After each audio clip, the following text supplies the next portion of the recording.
Here we have the drawings that indicate the pathway between Aldo's going out to the lighthouse, and it's been broken into 3 sections, and I colored in the area where we would walk in green, and the orange indicates the concrete wall that holds that path up and defines it from the channel. One area that I think we really need to reconsider is seating that is positioned shortly after you pass behind Aldo's. It's a well-known dog area, and by that I mean dogs relieve themselves here. They do tend to mark one area and then they keep going back to that area. I don't really think you want seating there. There's also a big tree that sort of hangs down there, and it's actually pretty narrow. Actually, what we might want to consider is putting in a doggy bag dispenser right in that area, just because it is a known hit spot. And the good news is the garbage cans are very close by, so it's real easy for us to pick up, and unfortunately a few people don't bother, so, well, there's always a few remnants. And if you look at the blue arrow, there's seating indicated on the concrete wall.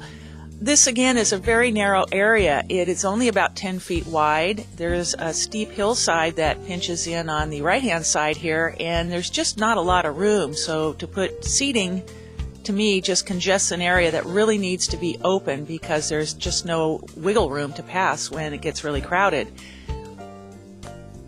As you continue to walk out from behind Aldo's and get out from behind that hillside, the area really opens up, and this is where we find the state park signs and some sand dunes covered in ice plant. And this is an area where we see a proposed special event area. The drawing of this special event area, also known as a landing, involves a cement seating area and a cement platform there in the center. And my concern is, how is this positioned on those sand dunes? Are we going to put a cement pad on top of a sand dune? Is that a stable foundation? Or is the intention to shave off that sand dune, bring it down to path level, and then build this structure? In which case, I think what we're going to invite is a sand migration problem right into that landing area. So my concern is, how are we going to deal with the sand in that landing area? So I wonder if it wouldn't be a good idea to put up a piece of plywood that's about the same height as the back wall of this landing and let it be out there for a few months just to see how the sand does or does not trickle around or over it, so that we have a better idea whether we are creating a sand trap or something that could actually stay fairly sand-free and not demand any maintenance. Just about opposite the special event area are 2 blue arrows indicating proposed seating areas on top of the cement wall.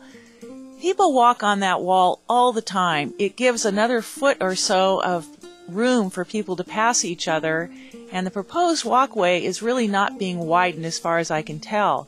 So to compromise that amount of space with some seating areas, to me, is not really using the area well. It's trying to jam too much stuff in a limited amount of space. Going back to the drawing of the entire pathway, I've used black arrows to indicate 8 different proposed seating areas along that cement wall. All of them, I think, are intrusions on the main purpose here, which is to keep a pathway that can handle a lot of foot traffic. I took my 10-foot pole for a walkout here so we could see just how wide this pathway is.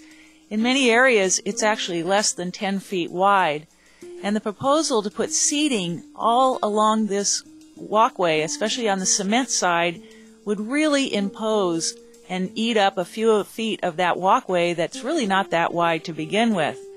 Maybe relocating a few of the seating areas indicated on the cement wall to the other side of the pathway would make more sense, because there's room to go wide and you don't have to impose on the actual pathway. Another proposal is to have 80 donor points along the top of the cement wall. These are opportunities for people to sort of donate an amount of money and have a small cement piling with a diagonal face and their name in a placard installed on the top. So in other words, these become obstacles that really don't serve a purpose if you're a person just using the walkway. If they were seats, that's one thing, but they're not. And as we've seen, people do use this area, and we really need to keep this extra foot and a half for when it gets very congested. It adds to the usability of the path, and if we block it up with 80 to 90 different obstacles, we're not really serving the public well. And the priority should be to keep this area as functional as possible, and let's find another way to generate revenue. It might be worth reevaluating the west side of the pathway all the way out and see if there isn't a way we can shore up some of this area and make it wider so that we can put in those seating arrangements and other donor opportunities as a way to finance what this whole project involves. This might be an area where we can make up that difference. And here are some of the illustrations of different design ideas for how to make these seating arrangements along the pathway out to the lighthouse, preferably on the west side of the path where we have more room to lay them out. A couple of the designs are cast concrete, which should be pretty bulletproof for that kind of environment, adorned with some texture. And another option was granite boulders, but that didn't seem to get very much traction at the meeting. I think because the idea was they wouldn't be modified in any way. However, up at Seattle, at the Seattle Center, I recently came across these stones, and they are meant to be sat upon, and in this case they have sliced them and put in some nice engraving. I don't think we need that out in our harsh environment, but maybe this example is a little more user-friendly and we should consider something that's slightly shaped. That would look pretty nice too. And while I was at the boardwalk looking for flags, I turned around and found this seating arrangement. Kind of an interesting idea, a big round ball and then the pieces broken up, and as you can see, they're kind of fun to sit in, cast cement, and meant to live out in the same kind of harsh environment that we have at our harbor. I think one area that we could create some donor opportunities is out here at the very end of the jetty, and that's on that cement block that was the base for the old lighthouse. It's a nice piece of cement to climb up and sit upon, and I've actually put my tripod up there in the past to be able to shoot the surfers going right underneath the jacks when it's breaking in the winter.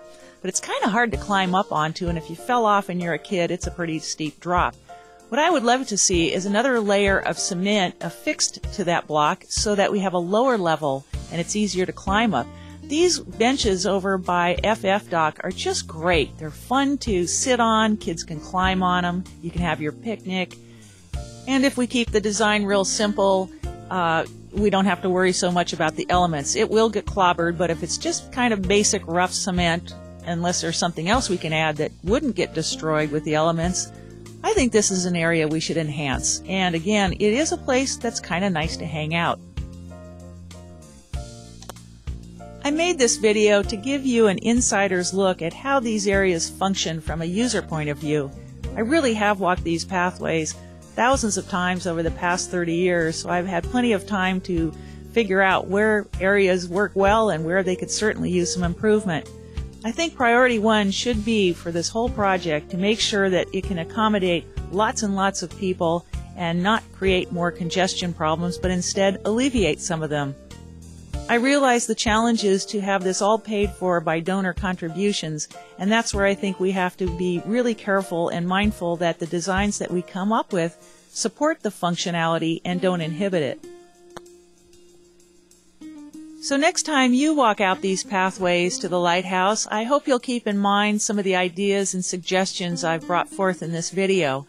I really do love this area, and I can't wait to see a lot of improvements.